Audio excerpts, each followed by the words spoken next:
Hi, welcome to Yo-Yo Talk's Christmas Eve special. It's special because we actually got a show together for tonight in spite of all the craziness of the holidays. Tonight's show is live, just like Saturday Night Live is live, but it is pre-recorded, just like SNL. However, my live audience is a bit smaller than SNL, being one, and he doubles as the producer as well. Even though this is pre-recorded, we are still having a live trivia contest during the show. This is to reward those that have made the effort to watch right now live. More about that later during the show. To recap last week's episode, our winner of the lightning round was none other than Dano the Mano, who won that very nice Christmas Eve package. Well, actually, it wasn't a Christmas Eve package. This is Christmas Eve. It was a Christmas prize package that had that very collectible Higby Santa yo-yo. And he also ended up being the first person to take home a Doc Lucky's Yo-Yo Talk Trivia Contest Champion shirt. Dano, I think you'll need a snapshot of you wearing that shirt when you get it. He was the first to answer the question for what year was the festival Merry Christmas Yo-Yo released, and the answer was 1977.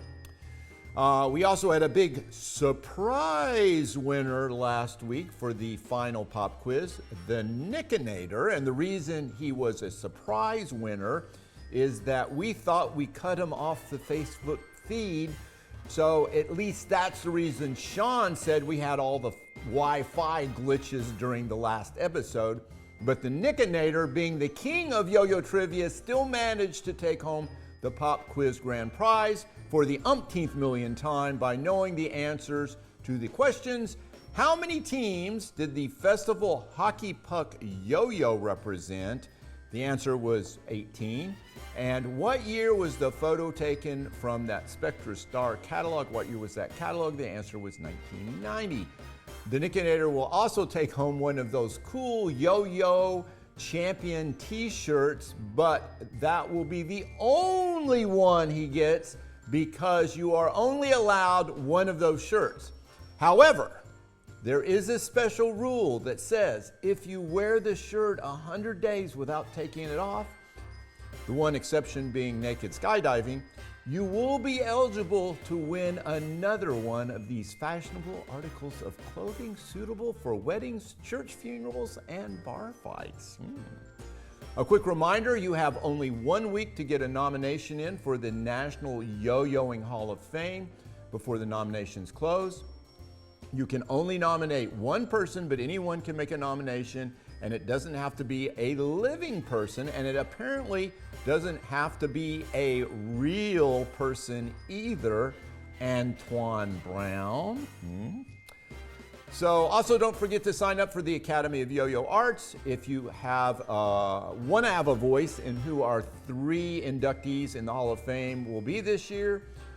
You are eligible to join this group if you have been involved in our sport or hobby for at least 5 years and have made some sort of contribution to the cause. You kind of know what that is: being a judge, setting up a contest, doing something worthwhile to help the cause. So if you don't think you're worthy, then you're probably not. But for everyone else, we'd love to have you join that group so you have voting rights. Right now, our leaderboard remains the same with John Gates, Chuck Short, and Dazzling Dave. If the leaderboard remains the same through the next week, these 3 will automatically make it into the 10 finalist round, along with the 7 others that will be selected from the executive committee. So here is a quick list of our current Yo-Yo Hall of Fame nominations. Again, no new nominees this week. 2020 nominees so far are Bob Maloney, Jimmy Johnson, John Gates, Tommy Reyes, Chuck Short, Alan Nago, Dazzling Dave Schulte, Steve Brown, Jennifer Baybrook, Ed Happenick, Brandon Jackson, Brian Figueroa, Bill Caffey, Hans von Dan Elsen, Paul Bluth, Coffin Nackmeyer, and David Bazan. So these are all great and very worthy individuals, but I can think of several others that really have impacted our sport over the years who are not on the list. So guys, get a crackin'. I'd like to see some of those names appear on the nominee list as well. So limited amount of time, so get those in. But again, remember, you only get one nomination. Okay, let's see what our prize package is for tonight. The trivia contest is going to be a lightning round quiz, and it'll be shown later in the show, so it'll just be one question. And here's what you'll be winning. In the Christmas spirit, you will be winning all of these cool Christmas-based yo-yos, including the rare Higby Santa yo-yo, each one which is certainly to become a classic collectible in the future. And those Higby yo-yos are unique. Each one is individually drawn. So all those yo-yos are sitting on top of that Doc Lucky's Yo-Yo Talk Trivia Champion shirt, which is a must-have for a nice Christmas gift for yourself. Sean wants me to show him one last time modeling the shirt, so here it is.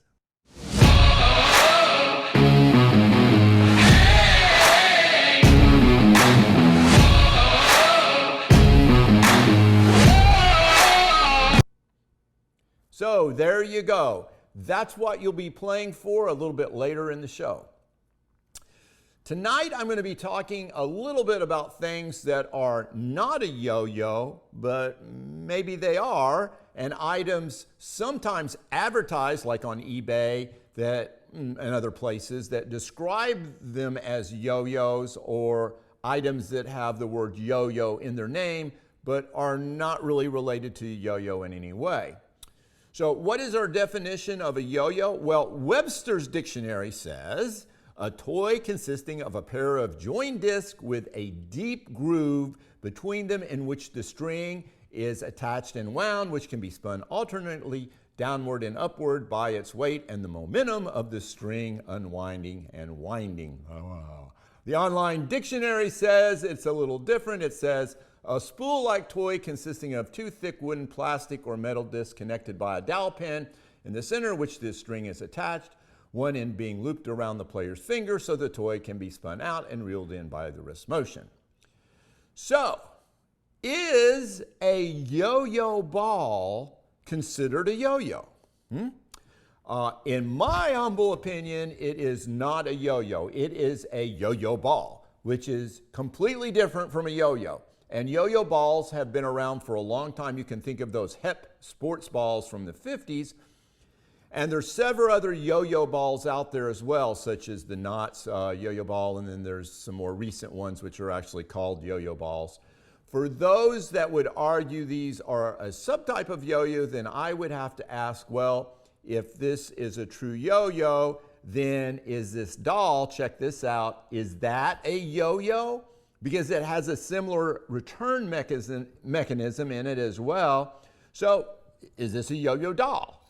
And there are items that you can kind of yo-yo and they'll crawl along the floor too, but I don't think that that's really a yo-yo when you look at those internal mechanisms. It's really not winding up and down along the axle. It has a different type of mechanism. So what about yo-yo water balls and yo-yo balloons? I don't think any of these are truly worthy of being called a yo-yo, nor do they remotely represent the definition of a yo-yo.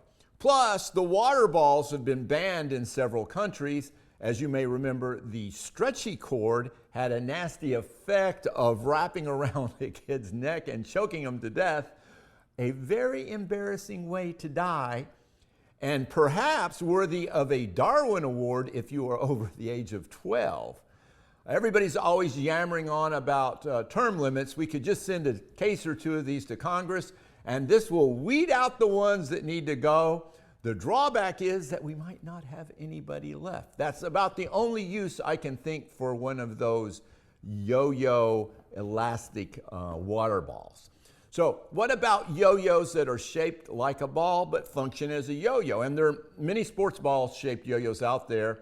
which some are very highly collectible, like Duncan made its series, Sportsline series, Festival made its series. There are several off-brands. I think we would all agree that their main function is as a yo-yo, and these would be considered true yo-yos, but not yo-yo balls. So anyway, those sculpted yo-yos that look like sports balls but actually are yo-yos are true yo-yos. And then we have yo-yos that can be used as tops, or are they tops that can be used as yo-yos? Are these tops or are they yo-yos? I think if you are a yo-yo collector, you will call them yo-yos that can be used as a top. If you are a top collector, you may refer to them as tops that can be used as a yo-yo. And if you want to get real picky and intellectual about it, I guess technically a yo-yo is a subcategory of a top, aka a return top. I guess we should ask Judith Schultz to chime in on her thoughts on the subject. But in my collection, I refer to them as yo-yos that are also tops. So I think a yo-yo I think of it as kind of a yo-yo with a bonus function, much like yo-yos that are clocks or yo-yos that can mix drinks. These are multifunctional yo-yos. So that's the way I think about them. Well, what about Chinese yo-yos? And I'm not talking about the Chinese yo-yos made out of paper that expand out like a Jedi lightsaber when you flick your wrist. I am talking about the juggling toy known as a Diablo, which has been around for at least 1,000 years. And in my opinion, the Diablo was derived from the yo-yo, or the yo-yo from the Diablo. And just to recap a previous episode where I showed you that several hundred-year-old Japanese vase that depicted skeletons playing the toy both as a Diablo and as a yo-yo. So I think that's a good example of how they can be used as either. So is a Diablo a form of a yo-yo? And I think it gets a little bit sticky here because it depends on how you use it. I feel everybody would agree that an off-string yo-yo is a yo-yo, but not a Diablo. But it could be used as a Diablo. As well as a Diablo is not a yo-yo, but it could be used as a yo-yo. Another collector said, well, if it had sticks, then it's a Diablo. And if it doesn't, then it's a yo-yo. But look at this tip top. There are no sticks, but I would say this was made to be a Diablo because it was played like a Diablo. So in my opinion, you call it in how it's being used. If you're playing it as a yo-yo or off-string, then it's a yo-yo. If you're using it as a Diablo and not winding it on the string with return to the hand, then it is a Diablo. So you guys can argue this point as much as you want. I doubt we'll ever come to a consensus. So what about this mutant thing? Is this a yo-yo? It goes up and down on a string, but to me it doesn't cut the mustard for the proper definition of a yo-yo. I would just call this a thing on a string and banish it back to the radioactive laboratory where it evolved. And what about these things that are called the magnetic yo-yo, which is clearly not a yo-yo, but I think we've all seen these and we're familiar with the toy. And in addition to this, here is a yo-yo gun. Again, the yo-yo is in the name, but obviously does not meet the definition of a yo-yo. And occasionally we see things come up for sale on eBay that are called yo-yos, but they are mistaken by the seller as these were something else. They were being used as a toy, but they aren't yo-yos. And I've seen these bell wheels, which look like they might be some kind of old yo-yo if you attach the string to the middle, but that's not what they were made for. They were made to roll on the floor. So don't buy one of these thinking you're getting an early Bandolore. And then sometimes an item will go up for sale that will be listed as a yo-yo, but when you look at it, you're really not sure if it is a yo-yo because it doesn't have a really deep enough string gap, but it looks like it could be a yo-yo, and so that's what they call it. So sometimes those things get to be really difficult to tell whether they're really truly yo-yos or not, but they're listed as yo-yos. Finally, let's take a look at the Shure Figural yo-yos. This has figural characters, sometimes a mouse on top of a mechanism that works like a yo-yo. In this case, I would call these, they are truly yo-yos, even though it has that figural thing on the top, because the bottom part is working as a yo-yo. So, and those are highly collectible, and these can go off for $400 or $500 when you see them go off for auction. So there you have it, and I'll leave it at that. I don't know what the viewers are going to end up deciding on this, but chime in if you have any disagreements, because it's good for the ratings. So before I get to our trivia contest tonight, I would like to remind everybody to like Doc Lucky's Yo-Yo Talk and make sure you sign up for our group page.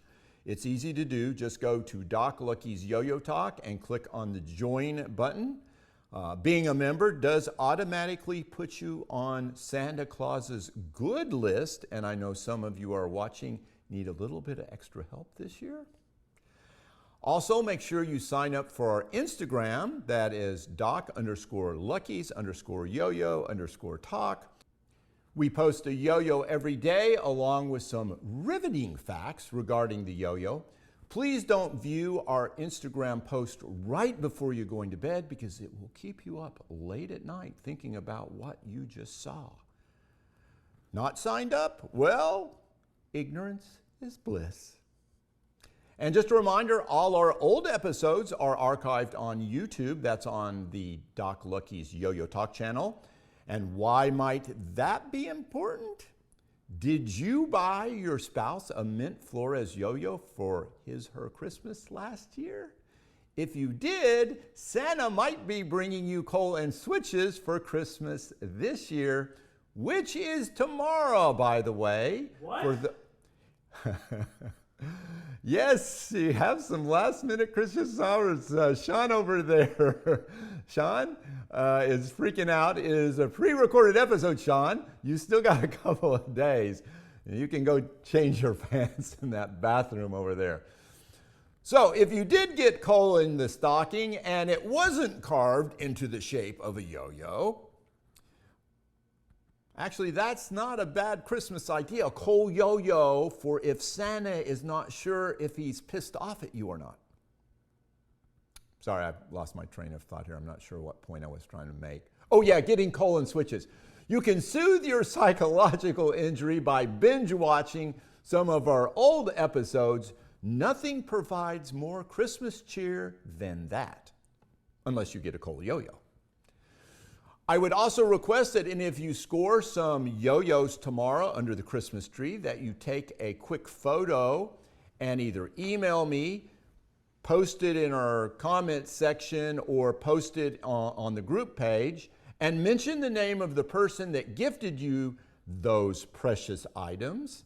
My email is yoyotalk@doclucky.com, and the other stuff you should be able to find on Facebook. I want to give a big shout out to the wives and girlfriends and husbands that were exceptional in their gift selections.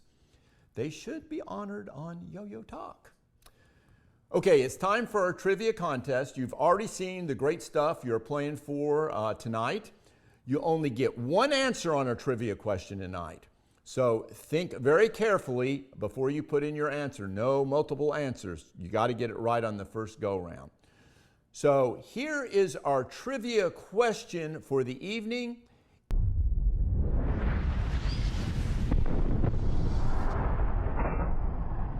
Doc Lucky's Pop Quiz.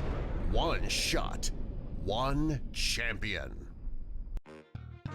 First to answer the Facebook comments wins. Get ready.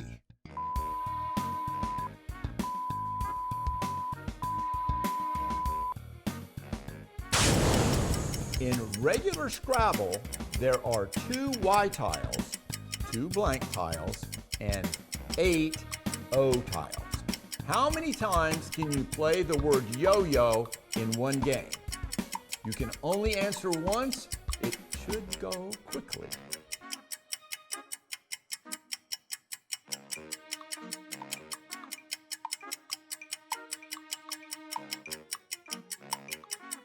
In regular Scrabble, there are 2 Y tiles, 2 blank tiles, and 8 O tiles.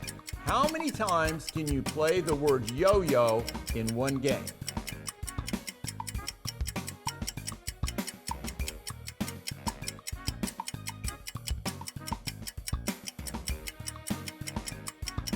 First one to answer correctly in the comments section wins. We will let you know in next week's episode who the winner is. And before I go, I just wanted to let you know that I have some great news. Tom Kuhn, yo-yoing legend and Hall of Famer, has agreed to come on Yo-Yo Talk on January 14th. So make sure that's a red letter day for you.